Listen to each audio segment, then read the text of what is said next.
కలియుగమున ఈ గిరిపైనే తపమునరించెను యాద ఋషి. ధరాతలమ్మున అతని పేరుతో అయినది ఈ గిరి యాదగిరి. ఈ గుహలో వెలసెను ప్రళయ మహోజ్వల జ్వాలా నరసింహుడు.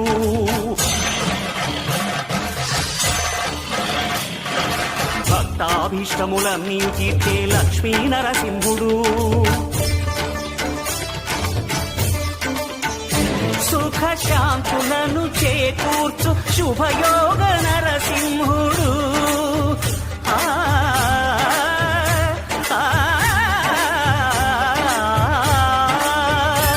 సుఖ శాంతులను చేకూర్చు శుభయోగ నరసింహుడు.